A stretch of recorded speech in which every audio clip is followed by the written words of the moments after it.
This I know. This I know. The higher mind can heal.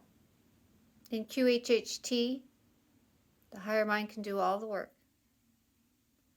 All we need to do is get out of the way. My client's session today reminded me so much of my own experiences, and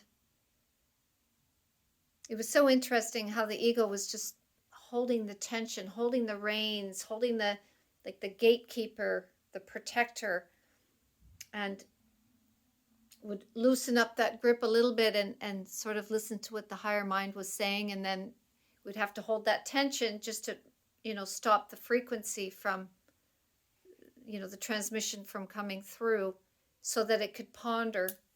And the main message was, I can heal this for you if you get out of the way and allow me. And the ego's issue was, I don't know, I don't understand how that works. And letting the ego know that it's okay, there's no shame in not knowing how it works. It's not your domain, that's our domain, as the we, as the collective, as the oneness. But you could sit and watch and learn if you'd like. And the ego still wouldn't let go of the reins of, but I don't know how this works. And it was just trying to protect my client, because it was designed out of trauma and fear. And but it was quite an interesting conversation between the two aspects of my client today, when it came to healing the trauma of the body and what can be done in a quantum space instantly, and in fact what's already been done, and then just having to catch up to the experience of it. It was a beautiful invitation to be invited into that sacred healing space, because she had migraines. She was having migraines. She had a lot of the same symptomology that I've been embodying for well over a decade now. And a lot of it had to do with pressure she was putting herself,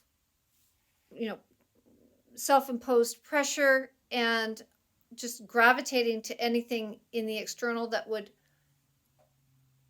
continue to bring in that pressure, and being a magnet for pressure. And a lot of it had to do with self-judgment, and all of that self-forgiveness of everything that has gone on in the life was the biggest take-home.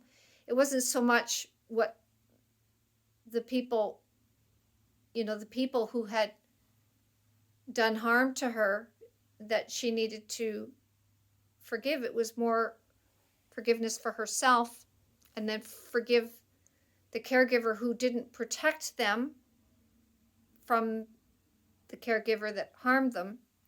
So forgiveness of self, then having to forgive the caregiver that should have been there to protect them, and then the person that created the harm in the first place. They were actually the last person that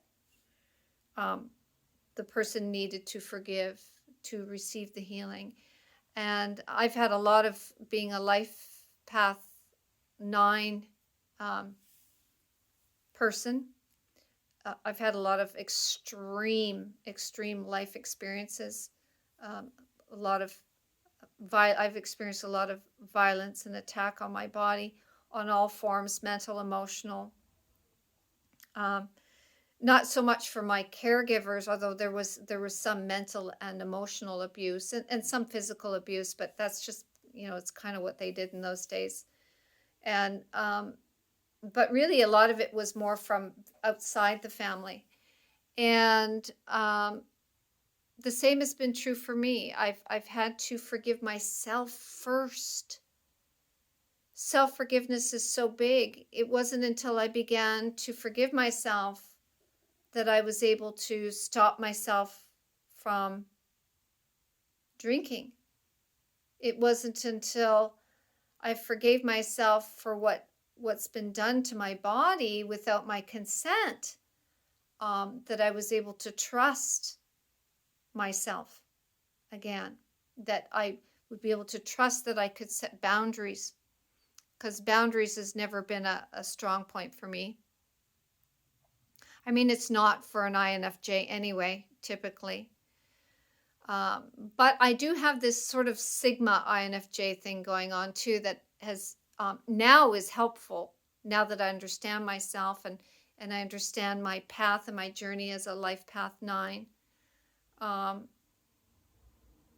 it's it's it's all about self-forgiveness for many of us, regardless of what your life path number is, or the personality type that you are. It's self-forgiveness is huge, and this was a big take home from our QHHT session today between myself as the facilitator and my client.